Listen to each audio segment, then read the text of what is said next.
Welcome back. This is going to be the first review of the season. This is Hallway Ski Reviews, and I'm Nathan, and we're reviewing the Salomon QST 94. Kind of a wet, spring-like snow day, overcast and a little foggy, and we'll see how this goes.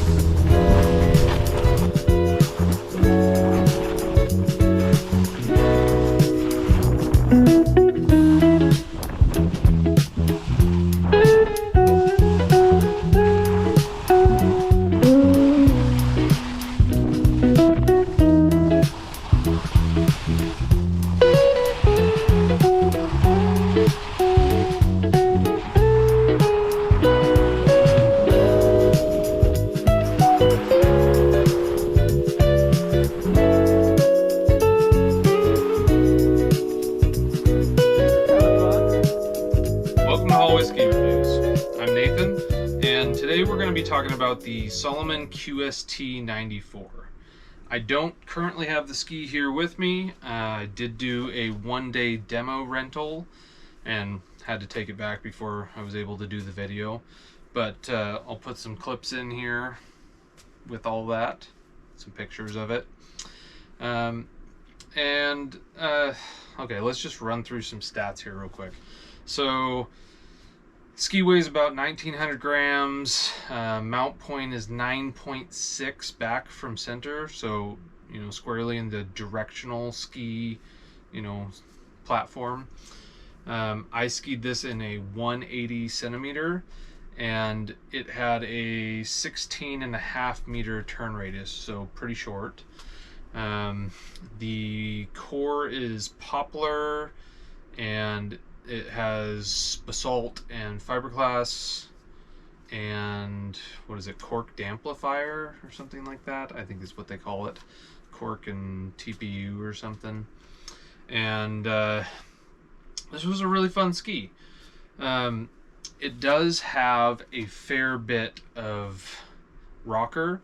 It does not have a ton of splay. I do have some notes here. The tip is 20% rocker, the tail is 16% rocker, and the camber is 64% of the ski. So a fair bit of rocker, both tip and tail, but the splay is not huge. It's pretty low and, I don't know, very QST in a lot of ways. And then it has that little curl at the end like they always do.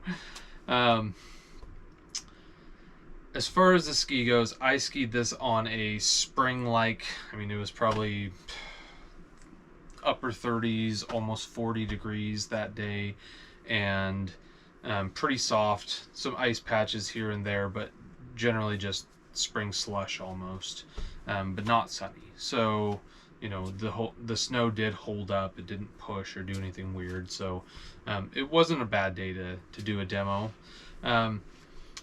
I didn't get to do firm snow carving or anything like that, so that, probably won't be any part of this review. What I did do is I did get to carve some nice spring groomers, and I did get to ski off-piste quite a bit. I really enjoyed both of these. That was not something that I thought that I was going to say.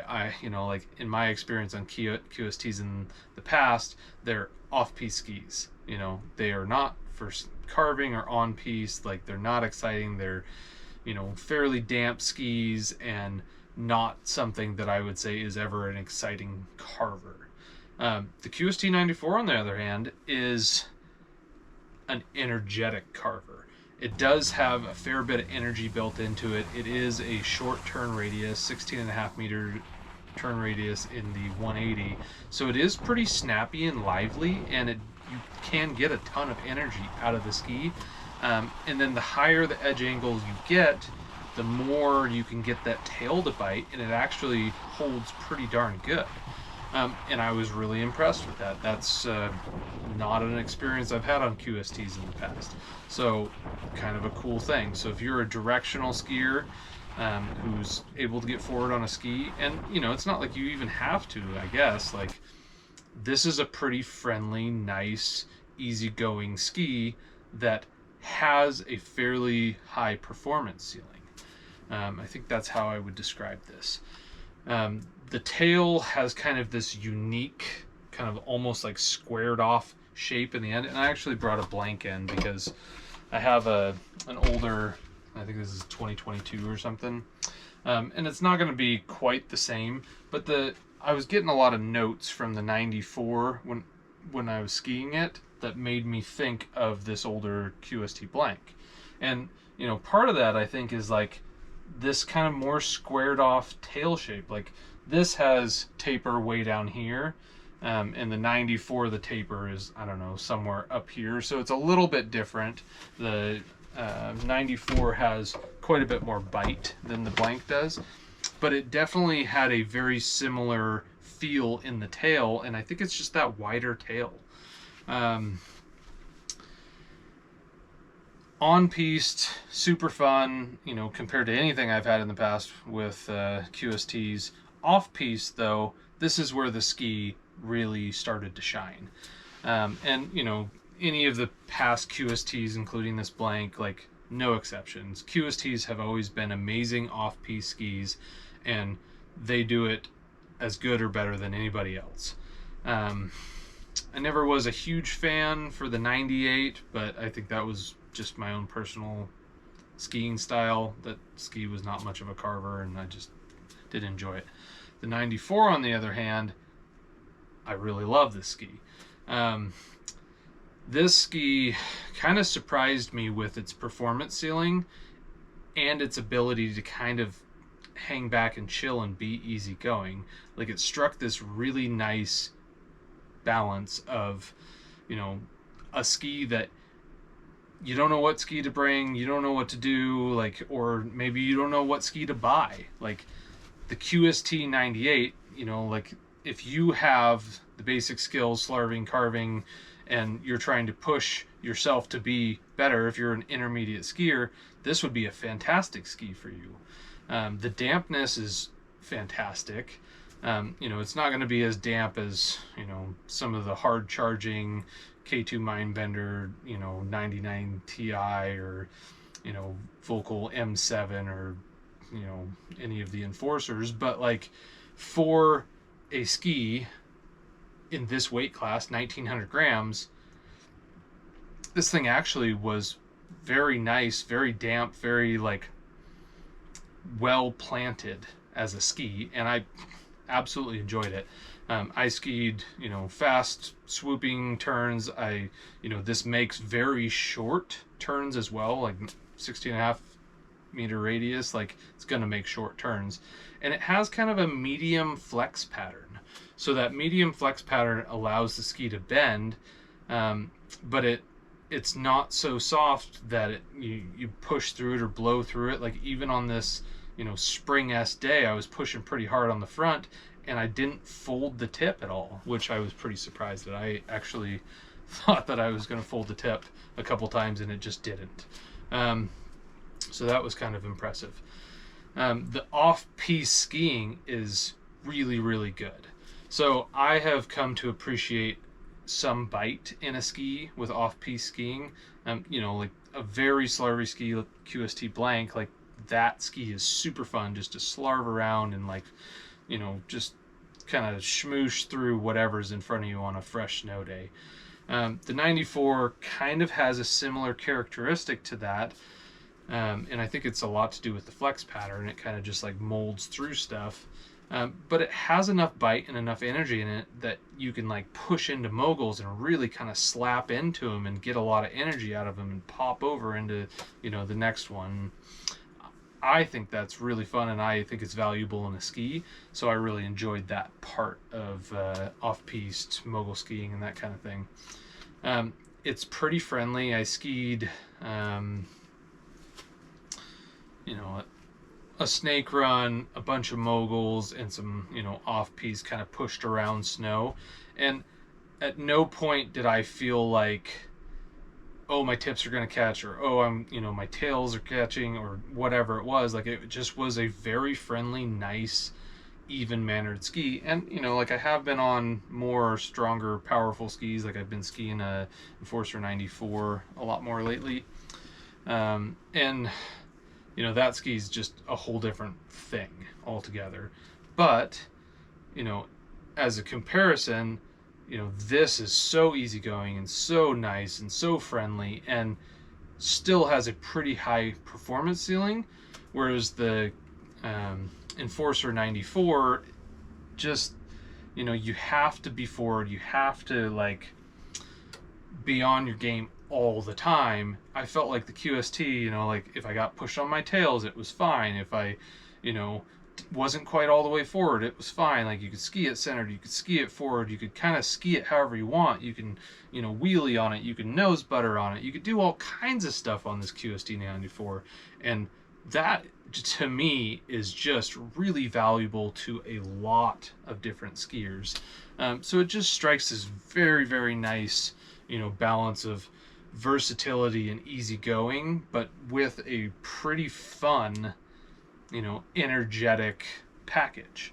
And I loved it. Like, skiing it, I just kept going, why don't I own something like this? Like, why don't I own something easygoing, fun, and chill like this?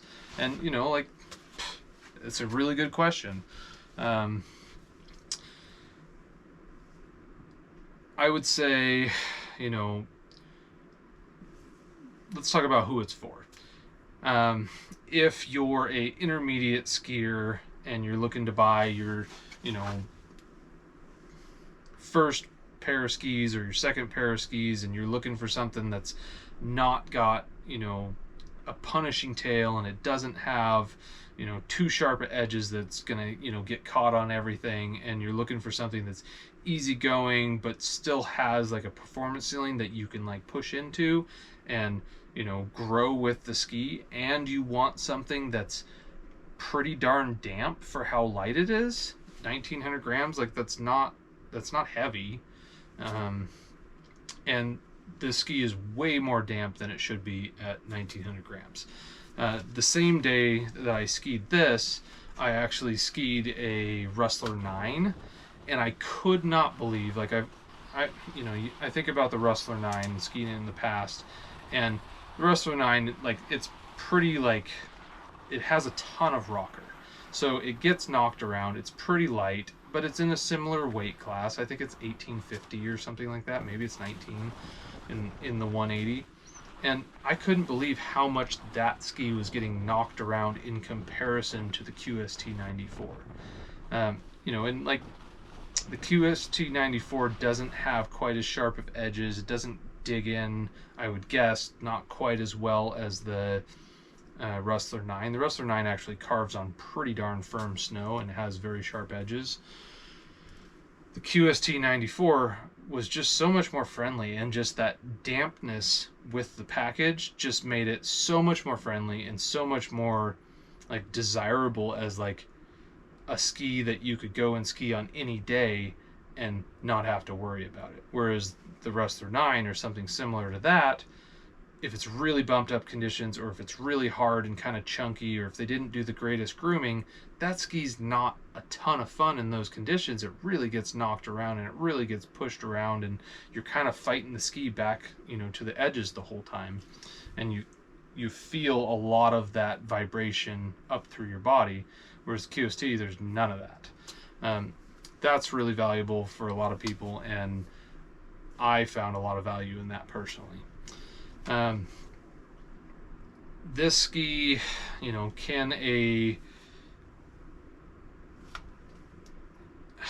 how high of a level skier can get on this and still have a good time? I don't think there's a limit. I think anybody, you know, from intermediate up can get on this and have a really good time. And I think you'll find a lot of value and a lot of versatility and a lot of fun.